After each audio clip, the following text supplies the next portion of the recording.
Om Jnanatimirandasya Jnananjana-shalakaya Chakshurunmilitam Yena Tasmai Shri Gurave Namaha Shri Chaitanya Manobhishtam Stapitam Yena Bhutale Swayam Rupa Kadamahyam Dadati Svapadantikam Vandeham Shri Guru Shivutaparakamalam Shri Gurun Vaishnavanscha Shri Rupam Sagrajatam Sahagana Raghunatam Vitam Tam Sajivam Sadvaitam Savadhutam Parijana Sahitam Krishna Chaitanya Devam Shri Rādhā Kṛṣṇa Pādān Sahagana Lalita Shri Vishakam Vitamscha He Krishna Karuna Sindho Dīna Bandho Jagatpate Gopesha Gopika Kanta Radha Kanta Namostute Taptakancha Nagaurangi Radhe Vrindavaneshwari Vrishabhanu Sute Devi Pranamami Hari Priye Vanchakalpa Tarubhyascha Kripa Sindhubhya eva cha Patitanam Pavanebhyo Vaishnavebhyo Namo Namaha Shri Krishna Chaitanya Prabhu Nityananda Shri Advaita Gadadhara Shivasadi Gaura Bhakta Vrinda Hare Krishna Krishna Krishna Hare Hare Hare Rama Rama Rama Hare Hare Hare Krishna. So we'll continue with the reading of Bhagavad-gīta as it is from His Divine Grace, A.C. Bhaktivedanta Swami Prabhupāda, founder-ācārya of International Society for Krishna Consciousness.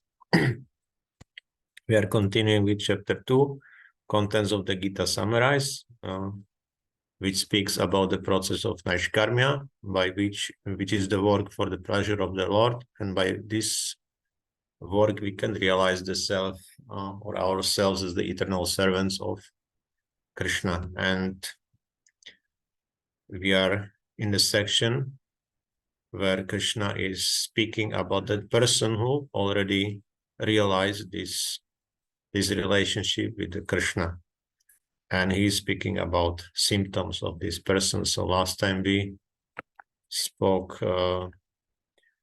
how he's dealing with or in the mind and also with words, how he's processing the inputs from the material world, how he's equipoised in whatever is coming in his way.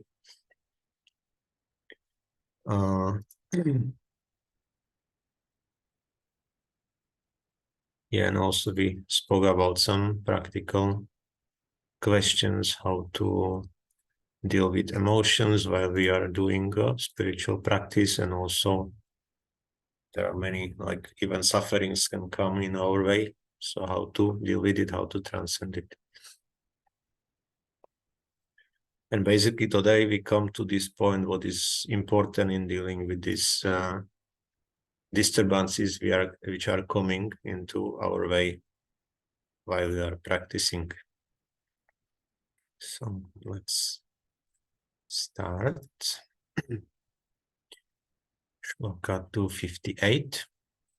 Yada samharate chayam kurmangāniva sarvashaha indriyanindriyartebhyas tasya prajña pratishtita. Yada when samharate winds up cha also ayam he kurmaha tortoise angani limbs eva like sarvashaha altogether. Indriyani senses indriya artebhyaha from the sense objects. Tasya his prajña consciousness pratishtita fixed. Translation: one who is able to withdraw his senses from sense objects as the tortoise draws its limbs within the shell is firmly fixed in perfect consciousness. Purport: the test of a yogi, devotee or self-realized soul is that he is able to control the senses according to his plan. Most people, however, are servants of the senses and are thus directed by the dictation of the senses. That is the answer to the question as how to the yogi is situated. The senses are compared to venomous serpents. They want to act very loosely and without restriction. The yogi or the devotee must be very strong to control the serpents like a snake charmer. He never allows them to act independently. There are many injunctions in the revealed scriptures. Some of them are do-nots and some of them are do's. Unless one is able to follow the do's and the do-nots, restricting oneself from sense enjoyment, it is not possible to be firmly fixed in Krishna consciousness. The best example said herein is the tortoise. The tortoise can at any moment wind up its senses and exhibit them again at any time for particular purposes. Similarly, the senses of the Krishna conscious persons are used only for some particular purpose in the service of the Lord and are withdrawn otherwise. Arjuna is being taught here to use his senses for the service of the Lord, instead for his own satisfaction. Keeping the senses always in the service of the Lord is the example set by the analogy of the tortoise, who keeps the senses within. So Krishna here speaks or answers Arjuna's question, how this person or this pragya pratishtita, how he sits, means how he is restricting his senses from interaction with the sense objects. And it is compared here to the tortoise, because tortoise has a shell, and if it's in danger, he just withdraws he pulls the head inside, also his legs inside. So at any moment it can restrict his interaction with the outer world. So the same way devotees or yogis are in a way compared to the tortoise, considering how they can manage to withdraw their senses from the outward interaction, or not to be distracted by the outward inputs. And this is done because they know what is the purpose, what they are supposed to do.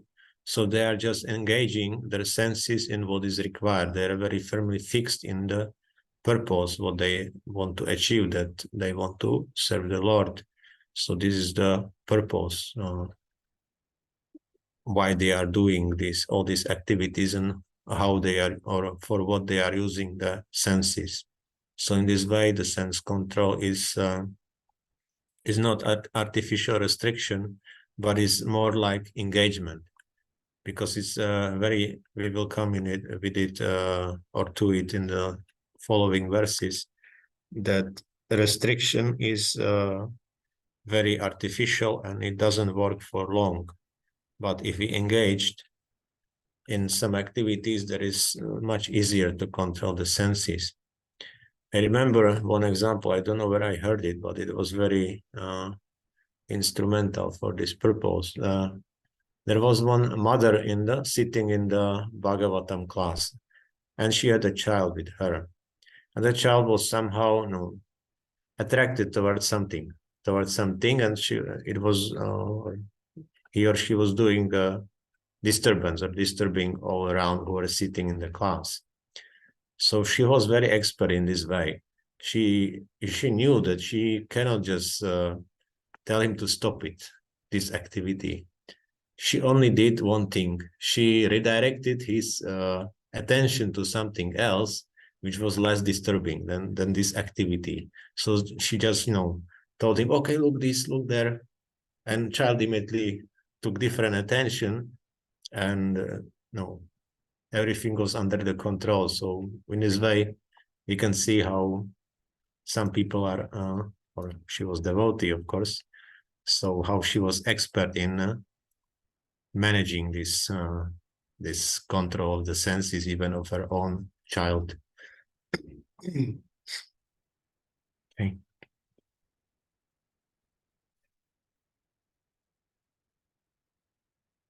So next shloka, 259.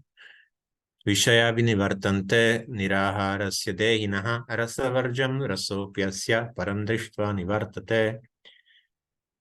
Vishayaha, objects for sense enjoyment, vinivartante, are practiced to be refrained from, niraharasya, by negative restrictions, dehinaha, for the embodied, rasavarjam, giving up the taste, rasaha, sense of enjoyment, api, although there is, asya, his, param, far superior things, drishtva, by experiencing, nivartate, he ceases from. Translation. Though the embodied soul may be restricted from sense enjoyment, the taste for sense objects remains. But ceasing such engagements by experiencing a higher taste, he is fixed in consciousness. Purport: unless one is transcendentally situated, it is not possible to cease from sense enjoyment. The process of restriction from sense enjoyment by rules and regulations is something like restricting a diseased person from certain types of eatables. The patient, however, neither likes such restrictions nor loses his taste for eatables. Similarly, sense restriction by some spiritual process like Ashtanga Yoga in the matter of yama, niyama, asana, pranayama, pratyahara, dharana, dhyana, etc. is recommended for less intelligent persons who have no better knowledge. But one who has tasted the beauty of the Supreme Lord Krishna in the course of his advancement in Krishna consciousness no longer has a taste for dead material things. Therefore, restrictions are there for the less intelligent neophytes in the spiritual advancement of life. But such restrictions are only good until one actually has a taste for Krishna consciousness. When one is actually Krishna conscious, he automatically loses his taste for pale things. So this is this answers the question how to ultimately control senses in the most effective way, and it's by attaining the higher taste in Krishna consciousness. We cannot, as I said, we cannot restrain senses artificially, even by these yoga practices. It's recommended only for neophytes to do some mechanical restrictions. Even I was attending some study in one institute, Vaishnava Institute, and we had one lecture was about the sense control. So the speaker gave us also some advice. Let's say if we have distraction by particular things and these things are in a particular place, so we don't go to this place, for example, we avoid this exposure. Or he gave us many practices like this, but ultimately the mind can invent many other things. So it works only to some extent, these things. It can work for neophytes, it can, let's say, help us in the beginning, but ultimately our aim is to get this taste for Krishna consciousness. And even this is not the ultimate goal. We are not here to just restrict the senses or have some good qualities. This is not the aim of Krishna consciousness. The aim of Krishna consciousness is to develop the love of God. But in present state, we are not feeling this love of God. So that's why we are following, have some faith in the practice that gradually we will be purified and we will develop this love. So this is the ultimate goal, not these particular things like sense control or renunciation or knowledge or whatever. These are not the main goals. Main goal is Krishna consciousness, love of Godhead.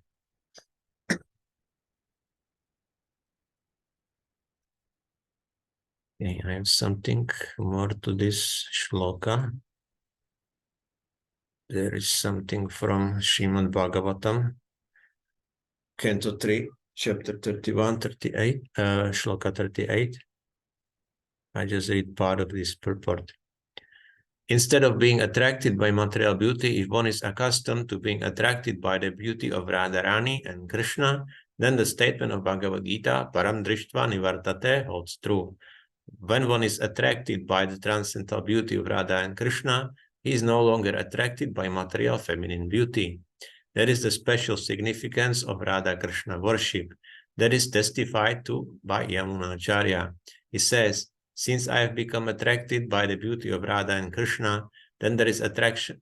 When there is attraction for a woman or a memory of sex life with a woman, I at once spit on it and my face turns in disgust. When we are attracted by Madan Mohan and the beauty of Krishna and his consorts, then the shackles of conditioned life, namely the beauty of a material woman, cannot attract us. So again, here is very nicely described what should be our ultimate attraction. That is the Rādhā and Kṛṣṇa.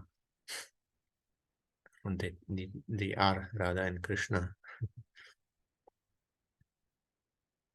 So this should be our aim of life. And it's also mentioned that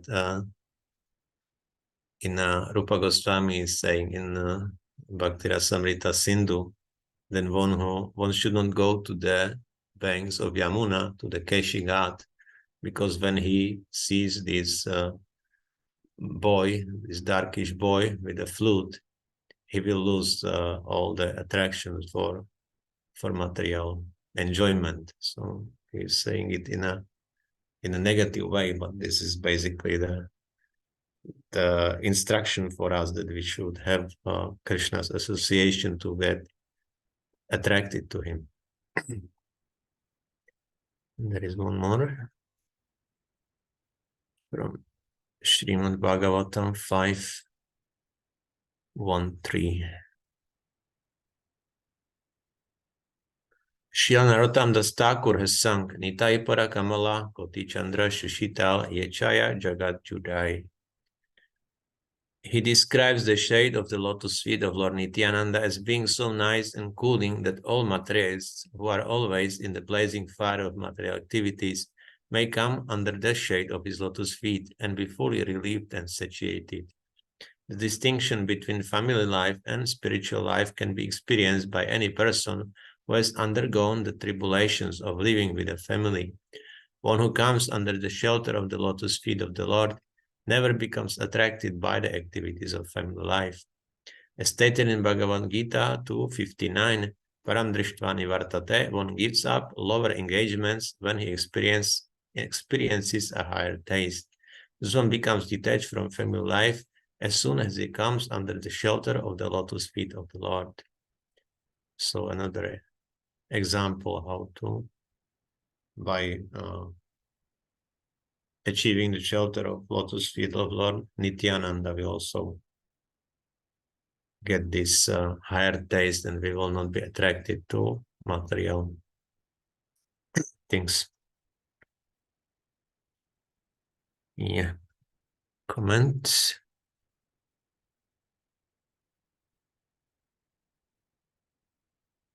One is trying to put consciousness on Rādhā Kṛṣṇa, but at one time come where mind wants personal space to think something else.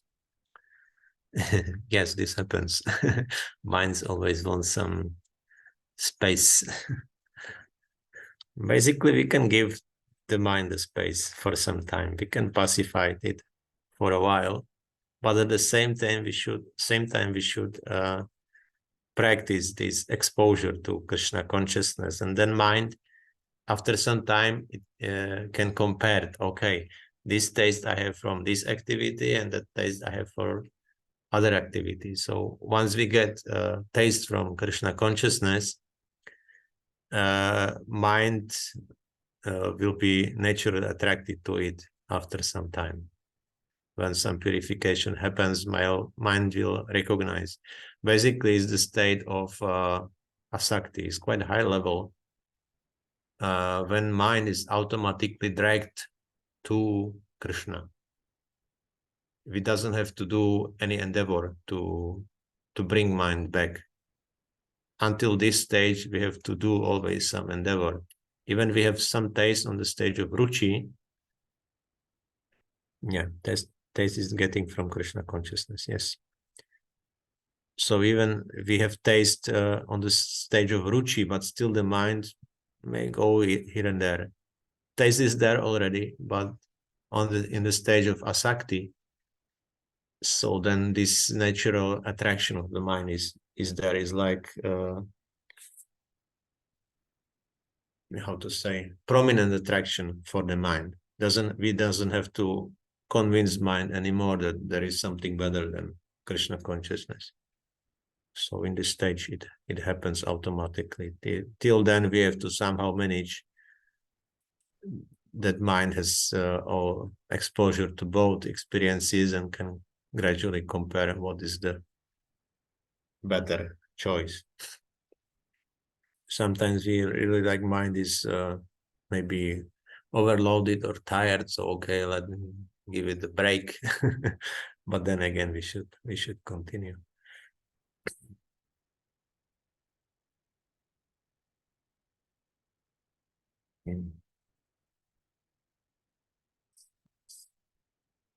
Yes. So 260. Yatato hyapi kaunteya purushasya vipaschitaha indriyani pramathini haranti prasabham manaha. Yatataha, while endeavoring, he certainly api in spite of Kaunteya, or son of Kunti, Purushasya, of a man, Vipaschitaha, full of discriminating knowledge, Indriyani, the senses, Pramadhini, agitating, Haranti, throw, Prasabham, by force, Manaha, the mind. Translation: the senses are so strong and impetuous, O Arjuna, that they forcibly carry away the mind, even of a man of discrimination who is endeavoring to control them.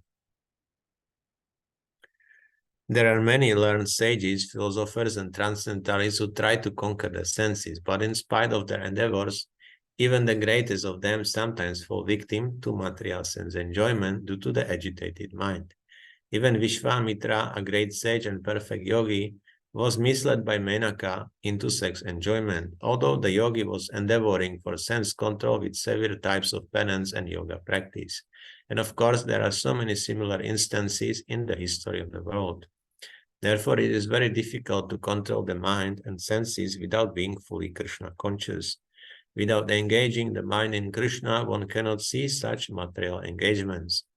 A practical example is given by Sri ācārya, a great saint and a devotee, who says, Yadavadhimama cheta Krishna padara vinde navanavara sadhamani udyatam rantumasid tavadadi badhadari sangame smaryamane bhavati mukha vikara shushtu nishti vanamcha.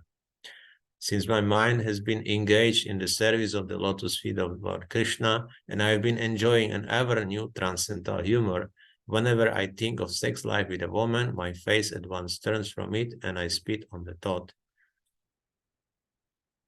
So, yes, so senses are these agents who are carrying away the mind, because a mind has some experience of sense enjoyment, some pleasure. Even from direct sense enjoyment, there is, of course, some pleasure. But I think I was speaking some time ago about the levels of happiness, that there are basically 3 levels of happiness we can experience. One is by engaging senses and sense objects. So this happiness lasts only when senses and sense objects are in touch. So maybe seconds, minutes, something like this. While we are eating, the tongue is touching the prasadam. So at that time, we feel this experience of this kind of happiness, but it's very short. Then another type of happiness is when we do our duties and we feel satisfaction. Okay, at the end of the day, we did all our duties, so there is some satisfaction from this. This may last a little longer, but basically eternal happiness is from performing devotional service. This is the highest level, and also the highest pleasure possible. So because of that, the mind, if it doesn't have this higher experience, it comes back to this sensual experience. So that's why senses can drag the mind.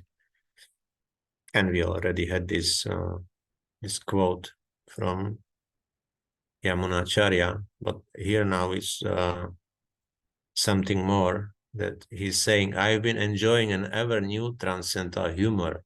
It means when we do some spiritual activities, we should feel that it's ever fresh, like Krishna is ever fresh.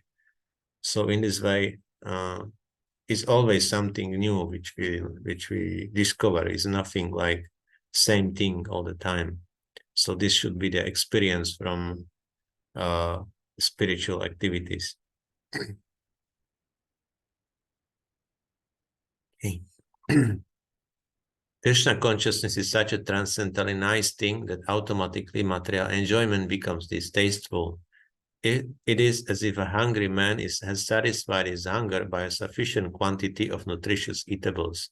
Maharaja Ambarisha also conquered a great yogi, Durvasa Muni, simply because his mind was engaged in Krishna consciousness. Savaimana Krishna Padara Vindayor Vachamsi Vaikunta Gunan Varnane.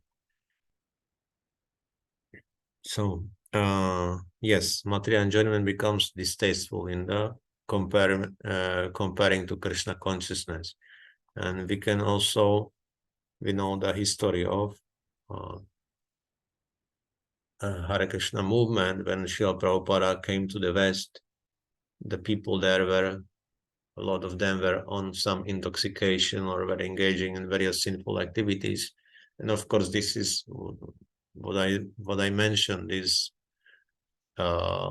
sense enjoyment. This is one level of happiness. So definitely they were experiencing some happiness, but this happiness was not permanent. Then when they woke up the next day, they were not so much happy anymore because they could have headache or whatever was happening. So there was suffering also. So they were looking for some higher experience than this. That's why also they were looking for some spiritual things. But whatever they tried was not working unless Srila Prabhupada came and he gave them to experience the taste of prasadam, the taste of chanting the holy names. So in this way, they lost the taste for these lower things which they were experiencing before.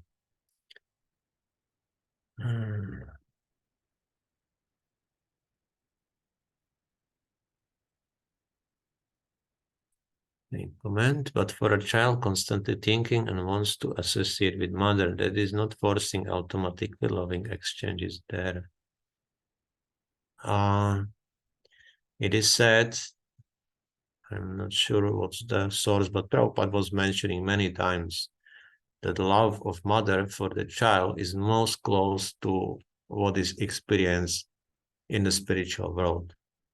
It's very like, how to say, it's very natural, it's very, very pure, the purest love which is experienced in the material world. So that can be the reason that, and also nature somehow has to arrange that this attachment is there, because then children can be raised properly with this attachment. That's why it's arranged like this naturally. And also even when somebody is taking sannyas or renounced order of life, when he's renouncing all his family, only relationship he's keeping is with his mother. Even Lord Chaitanya, he was always like sending messages to his mother, and even he told her that you cook for me, wherever you cook for me, I will be here with you. You may experience it that is like a dream, but I will be factually with you. So this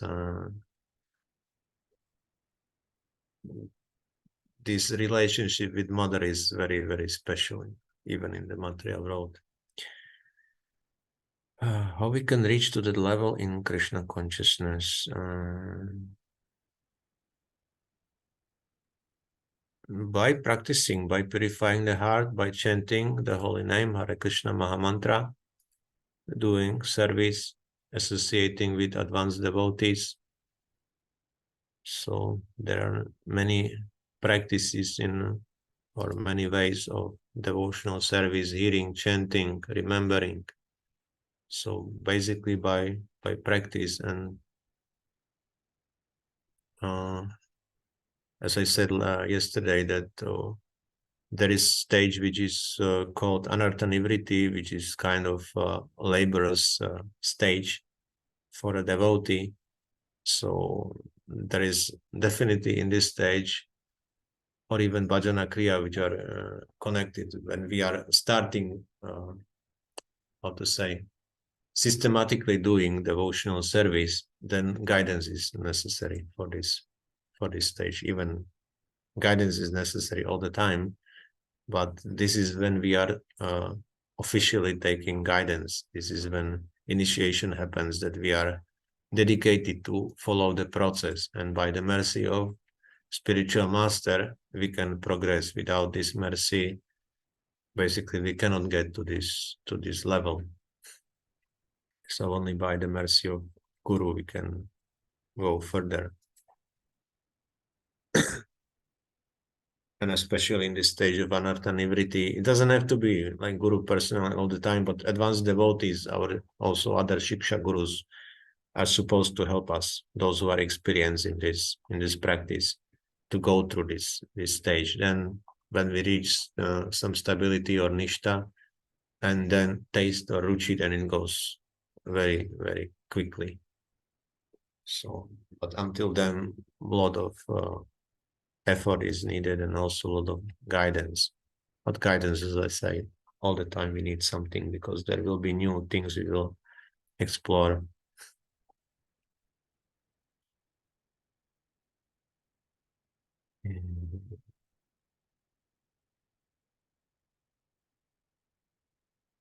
So 261.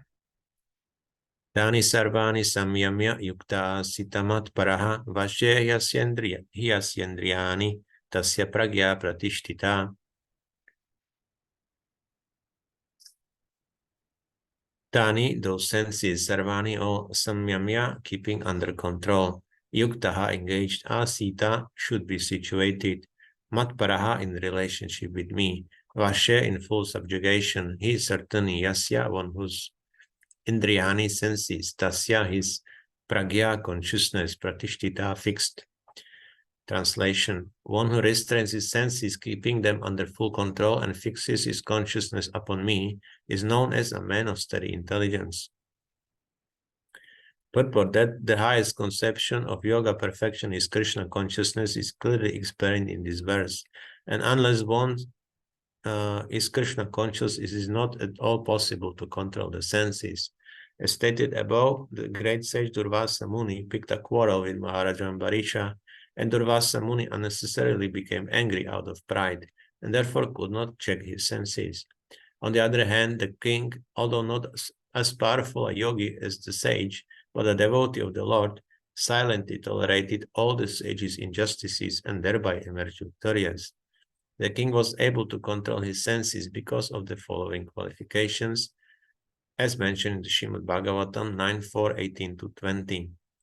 Savaimana Krishna Padara Vindayor Vacham Sivaikunta Gunan Varnane Karo Harer Mandira Marjana Dishu Shutim Chakara Chuta Sat Kathodaye Mukundalinga Laya Darshane Drisho Tadbritya Gatra Sparshenga Sangamam Granam Chatat Pada Saroja Sorabe Shrimat Tulasya Rasanam Tadarpite Padpado Hare Kshetra Pananu Sarpane Shiro Rishikesha Padabhivandane Kamam Chadasyena tu Kama Kamyaya Yatotama Shloka Janashraya Ratihi. So the meaning is, King Ambarisha fixed his mind on the lotus feet of Lord Krishna, engaged his words in describing the abode of the Lord, his hands in cleansing the temple of the Lord, his ears in hearing the pastimes of the Lord, his eyes in seeing the form of the Lord, his body in touching the body of the devotee, his nostrils in smelling the flavor of the flowers offered to the lotus feet of the Lord, his tongue in tasting the tulsi leaves offered to him, his legs in traveling to the holy place where his temple is situated, his head in offering obeisances unto the Lord, and his desires in fulfilling desires of the Lord. And all these qualifications made him fit to become a Matpara devotee of the Lord. So here is the answer also. All these activities which King Maharaj Ambarish was performing, basically these are direct devotional service, what he was doing. So this made him sense-controlled also. The word Matpara is most significant in this connection. How one can become Matpara is described in the life of Maharaj Ambarisha. Srila Baladeva Vidyabhushana, a great scholar and acharya in the line of the Matpara, remarks, Madbhakti Prabhavena Sarvendriya Vijaya Purvika Svatma Drishtik Sulabheti Bhavaha. The senses can be completely controlled only by the strength of devotional service to Krishna. Also, the example of fire is sometimes given. As a blazing fire burns everything within a room, Lord Vishnu, situated in the heart of the yogi, burns up all kinds of impurities. This Yoga Sutra also prescribes meditation on Vishnu and not meditation on the void. The so-called yogis who meditate on something other than the Vishnu form simply waste their time in a vain search after some phantasmagoria. We have to be Krishna conscious, devotee to the personality of Godhead. This is the aim of real yoga.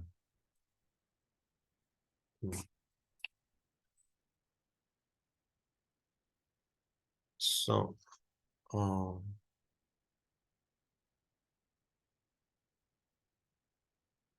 yeah, again, the same thing. Complete control is only possible by the strength of devotional service to Krishna, and it's compared like Krishna is like a fire who is burning all our impurities in our heart. So when we situate or meditate on Krishna and put him in our heart, so then he will act also as a purifying agent. And here also one thing is mentioned that usually when yoga is practiced, especially in the West, I've seen so many examples. Somebody who is practicing yoga, they don't know what is the purpose of yoga. They are just meditating, usually on the void. They don't know what is mentioned in the Yoga Sutra, that prescribed meditation is meditation on the Super Soul or Vishnu. So basically, they hardly anyone understands this principle. What is the purpose of our meditation? That is not just some gymnastic or breathing or whatever. So this is very much misunderstood in all these yoga studios. Okay, that's it for today. So we heard something from Krishna, what is the mechanics of sense control, how the sthita-prajña person is sitting, or how he's controlling his senses. We will continue also on this topic in the next session, and then we'll complete it and move to the next question of Arjuna: how does it walk? Okay. Thank you very much. Śrīla Prabhupāda ki jai, Śrīmad Bhagavad-gīta ki jai, Samaveta Bhaktivedanta ki jai.